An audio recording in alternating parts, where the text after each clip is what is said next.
ሃጫሉ ሁንዴሳ ለእውነት ቆሞ ለእውነት የሞተ ጀግና የአባገዳ ጀግና ነው። እኮራበታለሁ።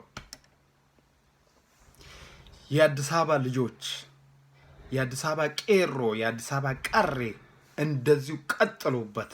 ማንነታችሁን ለማስከበር ማንነታችሁን ለማሳየት በአዲስ አበባ በኦሮሚያ እምብርት በፍንፍኔ ራሳችሁን ለማስከበር በአገራችሁ ላይ ራሳችሁን መብታችሁን ለማስከበር የህዝባችሁን መብት ለማስከበር ቀጥሉበት። እንደዚህ ሳትሸማቀቁ ሳትፈሩ።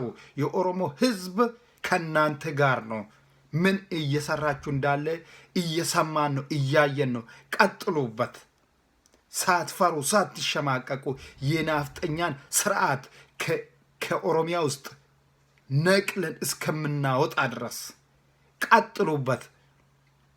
ናፍጠኛ ስንል አንድ ንጹህ በሰላም በህዝባችን ውስጥ ምኖር ከህዝባችን ጋር የሚኖር ሳይሆን የምኒልክን ስርዓት የሚያራምድ መሳሪያ ተሸክሞ ሰውን የሚገል መንግስት ማለት ነው።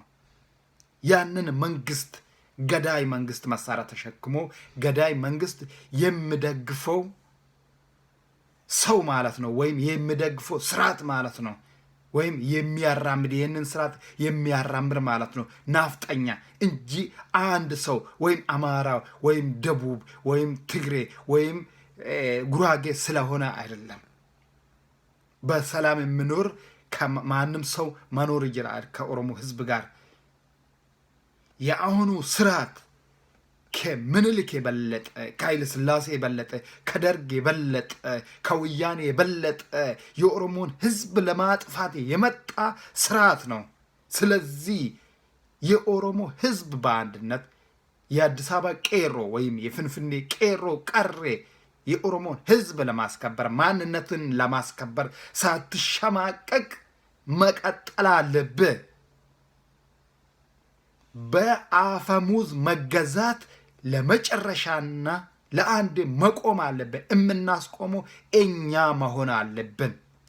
ያለንበት ቦታ ላይ ሆነን የሚያስፈልገውን መስዋዕትነት መክፈል አለብን። እነዚህን የናፍጠኛ ስርዓት አራማጆችን ማጥፋት እስከ መጨረሻ እስከ ወዳኛ ከኦሮሚያ ውስጥ አይደለም፣ ከፍንፍኔ ውስጥ አይደለም፣ ከአማራ ክልል ወይም ከደቡብ ወይም ከትግራይ ክልል ወይም ከኤርትራ ሳይሆን ከአፍሪካ ማጥፋት አለብን። ይሄ ስርዓት ከአፍሪካ መጥፋት አለበት።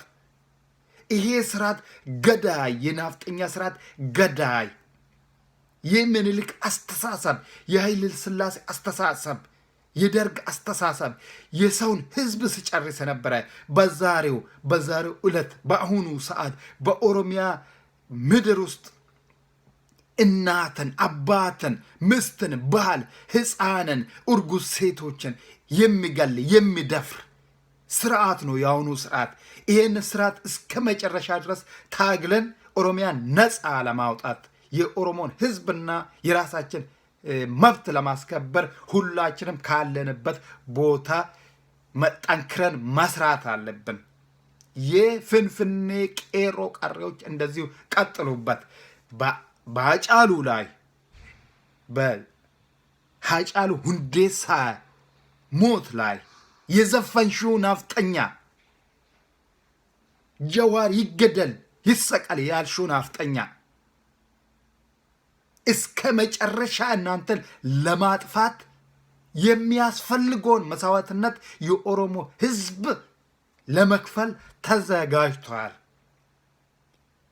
በሃጫሉ ሞት ላይ የዘፈናችሁት የሰይጣን ቁራጭ የምኒልክ ስርዓት አራማጆች ናፍጠኞች እናንተን ለማጥፋት የእናንተ ስርዓት ለማጥፋት እስከ መጨረሻ ድረስ ህይወታችን ለመገበር ተዘጋጅተናል። ካለንበት ቦታ እንደዚህ አይነት ስርዓት በኦሮሚያ ውስጥ ሊኖርም አይችልም። ለመጨረሻና ለአንዴ እነዚህን የሰይጣን ተከታዮችን ይህን ስርዓት ሰውን የሚገል ስርዓት እርጉዝ ሴትን ሲገል የሚደሰትና የሚዘፍን በርታ ግደሎ የሚል ስርዓት ለማጥፋት ተዘጋጅተናል። ደግሞ እናጠፋለን 100%። የደርግ ቁራጭ ያረጀ ሽማግሌ፣ ያረጀች አሮጊት፣ የኃይለ ሥላሴ ቁራጮች ዛሬ ኦሮሞን ግደል ብለህ ይሄንን መንግስት ከኋላ በሚዲያ ወጥተህ የምትገፋው ዋጋን ታገኛለህ። ነገም ይሁን ከነገ ወዲያም ይሁን ዋጋን ታገኛለህ። በኦሮሚያ ምድር ውስጥ ከእንግዲህ በኋላ በጠመንጃ የሚገዛ አንድ ሰው የለም። እስከ መጨረሻ እንታገላለን፣ ህይወታችን እንሰጣለን። የፍንፍኔ ልጆች እንደዚሁ ቀጥሉበት።